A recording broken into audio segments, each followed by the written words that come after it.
ಕನ್ನಡ ನಾಡು ನುಡಿ ನೆಲ ಜಲದ ಬಗ್ಗೆ ಪ್ರತಿಯೊಬ್ಬರು ಕೂಡ ಅಭಿಮಾನವನ್ನ ಹೊಂದಿರಬೇಕು. ನನಗೆ ಕನ್ನಡ ಭಾಷೆಯ ಮೇಲೆ ಅಪಾರ ಅಭಿಮಾನವಿದೆ. ದಾಂಡೇಲಿಯಲ್ಲಿ ನಡೆಯಲಿರುವ ಜಿಲ್ಲಾ ಕನ್ನಡ ಸಾಹಿತ್ಯ ಸಮ್ಮೇಳನದ ಪ್ರಚಾರದ ಜಾಹೀರಾತು ಇಂದು ಬಿಡುಗಡೆ ಮಾಡಿದ್ದೀನಿ. ಈ ಸಮ್ಮೇಳನದ ಕೇವಲ BN ವಾಸರೆಗೆ ಸಂಬಂಧಿಸಿದಲ್ಲ, ನಮ್ಮೆಲ್ಲರಿಗೂ ಸಂಬಂಧಪಟ್ಟಿದೆ.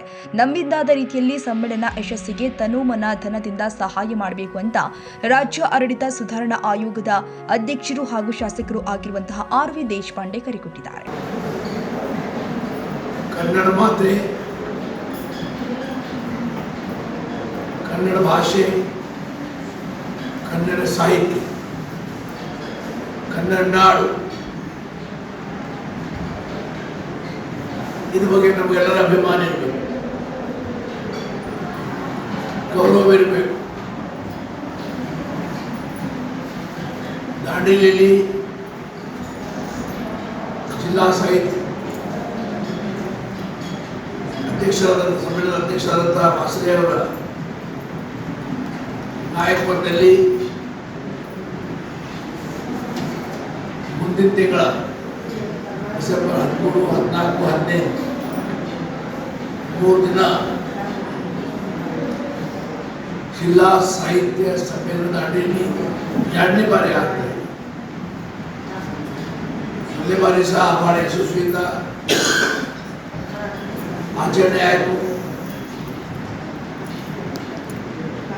ಕನ್ನಡ ಭಾಷೆ ಬಗ್ಗೆ, ಕನ್ನಡ ಮಾತೆ ಬಗ್ಗೆ ನಮ್ಮೆಲ್ಲರ ಗೌರವ ಅಭಿಮಾನ ಇರಬೇಕು. ಈ ಸಮ್ಮೇಳನ ನಿಮ್ಮೆಲ್ಲರ ಸಮ್ಮೇಳನ. ಈ ಭಾವನೆ ನಮ್ಮ ಎಲ್ಲ ರೀತಿಯ ಸಹಾಯ, ಯಾರು ಸಹಾಯ ಮಾಡಿ ಸಾಧ್ಯ, ಯಾರು ವಾಲಂಟಿಯರ್ ಸಹಾಯ ಮಾಡಿ. ಬೇರೆ ಸಹಾಯ ಅಂದರೆ ಕೇವಲ ಹಣ ಅಲ್ಲ, ಬೇರೆ ಬೇರೆ ಬೇರೆ ರೂಪದಿಂದ ಸಹಾಯ ಮಾಡಲಿಕ್ಕೆ ಸಾಧ್ಯ.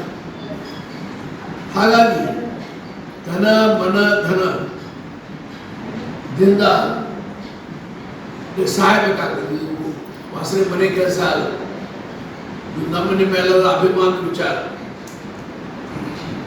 ಇದು ನಿಮ್ಮೆಲ್ಲರ ಸಮ್ಮೇಳನ. ದಾಂಡೇಲಿ ಜನ ಭಾಗ್ಯವಂತ, 2ನೇ ಬಾರಿ ಇಲ್ಲೇ ಸಮ್ಮೇಳನ ಆಗ್ತಾ ಇದೆ.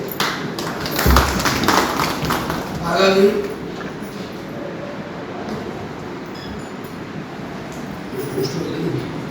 ಇವತ್ತು ನಾವು ಪೋಸ್ಟರ್ ಬಿಡುಗಡೆ ಮಾಡಿದ್ದೇವೆ. ಡಿಸೆಂಬರ್ 13, 14, 15 3 ದಿನ ತಾವೆಲ್ಲರೂ ಈ ಸಾಹಿತ್ಯ ಸಮ್ಮೇಳನದಲ್ಲಿ ಕ್ರಿಯಾಶೀಲರಾಗಿ ಭಾಗಿಯಾಗಿ, ಕೆಲವು ವಾಲಂಟಿಯರ್ಸ್ ಆಗಿ, ಕೆಲವು ಬೇರೆ ಬೇರೆ ಜವಾಬ್ದಾರಿ ತಗೊಂಡು, ಇದು ಬೇರೆ ಇರ್ತದೆ. ಎಲ್ಲ ಇಲ್ಲಿ ಬರುವಾಗಷ್ಟೇ ಅಲ್ಲ, ಇಲ್ಲಿ ಸಾಧನೆಗಿಲ್ಲ, ಅವರೆಲ್ಲರೂ ಇನ್ವಾಲ್ವ್ ಆಗಿ ಎಲ್ಲ ರೀತಿಯಿಂದ ಯಾರ ಧನ ಸಹಾಯ ಮಾಡಲಿಕ್ಕಾಗಿ ಹೋಗಿ ಫೇರ್ ಸಹಾಯ ಮಾಡೋ ಬೇರೆ ಬೇರೆ ಮಾರ್ಕ್ಗಳು. ಇನ್ನು ಉತ್ತರ ಕನ್ನಡ ಜಿಲ್ಲೆಯ ದಾಂಡೇಲಿಯಲ್ಲಿ ಡಿಸೆಂಬರ್ 13, 14, 15ರಂದು ನಡೆಯಲಿರುವ 25ನೇ ಜಿಲ್ಲಾ ಕನ್ನಡ ಸಾಹಿತ್ಯ ಸಮ್ಮೇಳನದ ಪೋಸ್ಟರ್ ಬಿಡುಗಡೆಗೊಳಿಸಿ ಮಾತನಾಡಿದರು. ಈ ಸಂದರ್ಭದಲ್ಲಿ ಕಸಾಪ ಅಧ್ಯಕ್ಷ BN ವಾಸರೆ, ನಗರಸಭೆ ಅಧ್ಯಕ್ಷ ಅಶ್ಫಾಕ್ ಶೇಖ್, ತಹಸೀಲ್ದಾರ್ ಶೈಲೇಶ್ ಪರಮಾನಂದ, ನಗರಸಭೆ ಪೌರಾಯುಕ್ತರು ವಿವೇಕ ಬನ್ನೆ, ತಾಲೂಕು ಪಂಚಾಯಿತಿ ಮುಖ್ಯ ಕಾರ್ಯನಿರ್ವಹಣಾಧಿಕಾರಿ TC ಹಾದಿಮನಿ, ಸ್ಥಾಯಿ ಸಮಿತಿ ಅಧ್ಯಕ್ಷೆ ಸುಧಾ ಜಾಧವ್, ಕಸಾಪ ಪದಾಧಿಕಾರಿಗಳು, ನಗರಸಭೆ ಸದಸ್ಯರು, ಹಿರಿಯ ಗಣ್ಯರು ಅನೇಕ ಜನ ಉಪಸ್ಥಿತರಿದ್ದರು.